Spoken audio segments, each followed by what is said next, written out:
Hello viewers, আসসালামু আলাইকুম। সবাই কেমন আছেন? আমি আলহামদুলিল্লাহ ভালো আছি। আবারও একটা রেসিপি নিয়ে আপনাদের সামনে হাজির হয়ে গেলাম। তো এখন তো আমের মৌসুম চলতেছে। আম চলে যাওয়ার আগেই কাঁচা আমের চাটনি বানাবো, আজকে আপনাদের সাথে শেয়ার করব। তো এখানে 5 কেজি আম আমি নিয়ে নিয়েছি।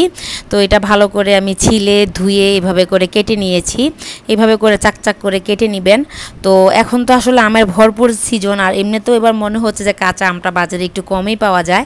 তো ফুরিয়ে যাওয়ার আগে অবশ্যই আমের আচার বা আমের চাটনি যেটাই হোক করে নেবেন। তো এখানে যেহেতু 5 কেজি অনেক আম নিয়েছি আমি, তো বড় একটা হাঁড়িতে আমি প্রথমে আমগুলা নিয়ে নেব এভাবে করে। তারপরে আমি এখানে পরিমাণ মতো পানি দিয়ে দিব। পানিটা অবশ্যই পরিমাণ মতো দিবেন, বেশি দেওয়া যাবে না, তো আবার কমও দেওয়া যাবে না। দিয়ে তারপরে আমি একটু সমান সমান যতটুকু আম অতটুকু পানি বা তার চেয়ে একটু কম পানি নেব। নিয়ে আমি এখন চুলা জ্বালিয়ে ঢাকনা দিয়ে বসিয়ে দিলাম সিদ্ধ হওয়ার জন্য। তো এই যে আমি মোটামুটি একটা সিদ্ধ হয়ে গেছে। আসলে আমটা না একটা বলক আসার সাথে সাথেই আমটা একদম গলে গেছে, জানি না কেন। আমার পাতিলটা অবশ্য অনেক ভারী একটা পাতিল, এই কারণেও হতে পারে। তো আমি এ পর্যায়ে একটু লবণ দিয়ে দিব। লবণটা চাইলে আপনি পরেও অ্যাড করতে পারেন, বাট আমি আগেই দিয়ে দিব। লবণটা অ্যাড করে তারপর একটু নেড়ে চেড়ে দিব, হালকা করে লবণ দেব আমি। তারপরে অনেকক্ষণ পরে মাঝখানে আমি নেড়ে দিয়েছি। এই যে দেখুন, মোটামুটি আমার এটা একদম মানে মেস্ট হয়ে গেছে। তো এখন একটা কাঠের খুন্তি দিয়ে আমি ভালো করে এটা নেড়ে চেড়ে দেখব কী অবস্থা। এই যে দেখুন, একদম পুরা মেস্ট হয়ে গেছে। এখানে হাতের কোনো কাজ নেই বা কষ্ট করতে হবে না, এমনিতে এটা গলে যাবে, যেহেতু আমটা একটু নরম টাইপের। বা আমি বললাম না যে আমার পাতিলটা একটু ভার, এই জন্য হয়তো বা তাড়াতাড়ি সিদ্ধ হয়ে গেছে।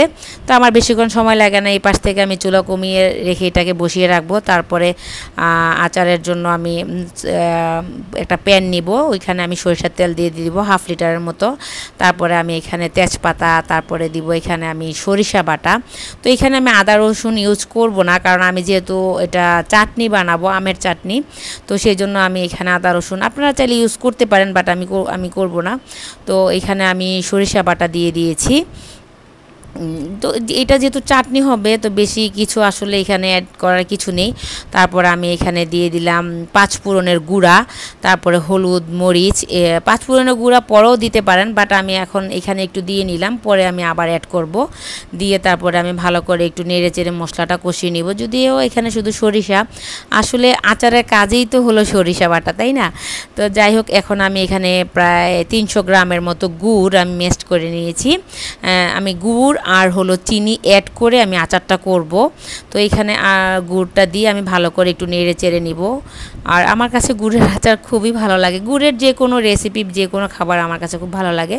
তারপরে কষানো হয়ে গেলে আমি ওই পাশ থেকে আমের যে ম্যাশ করা ইয়েটা সিদ্ধ করে রেখেছিলাম, সেটা আমি এখন আস্তে আস্তে এখানে দিয়ে দিব।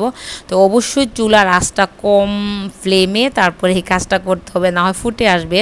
এই আচার বানাতে গিয়ে আমার অবস্থা একদমই ভালো হয়ে গেছে।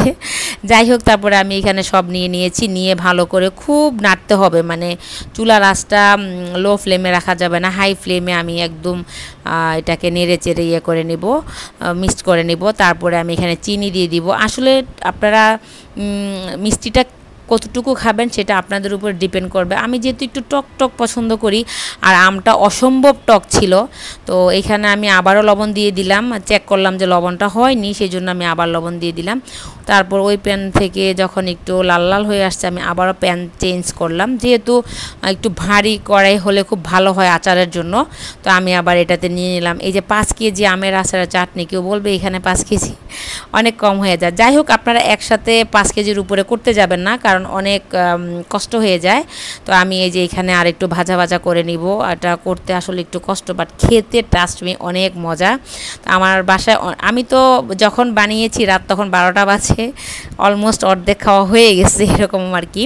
তো মাশাআল্লাহ অনেক সুন্দর একটা ফ্লেভার আসছে। যখনই দেখবেন যে প্যান থেকে ছেড়ে দিয়েছে, এই যে দেখুন আমার মানে লাস্ট ফিনিশিংটা, যখন দেখবেন যে একটু লাল লাল হয়ে আসছে, প্যান থেকে ছেড়ে দিয়েছে, তখনই বুঝতে হবে যে আচারটা হয়ে গেছে। থিকনেসটা ঠিক এরকম হবে, এর চেয়ে বেশি থিকনেস করা যাবে না। আর আমি যেহেতু আচার রোদও দেই না, সিরকাও দেই না, আমার আচার কিন্তু খুবই ভালো থাকে। সেজন্য চুলার উপরে খুব ভালোভাবে আপনাদেরকে এটাকে রান্না করে নিতে হবে। তাহলে আর সিরকাও দিতে হবে না, ফ্রিজেও রাখতে হবে না, রোদও দিতে হবে না। যাই হোক, তারপর আমি এখানে এই যে আমার দেখেই তো বুঝতে পারতেছেন যে এটা থিকনেসটা কীরকম।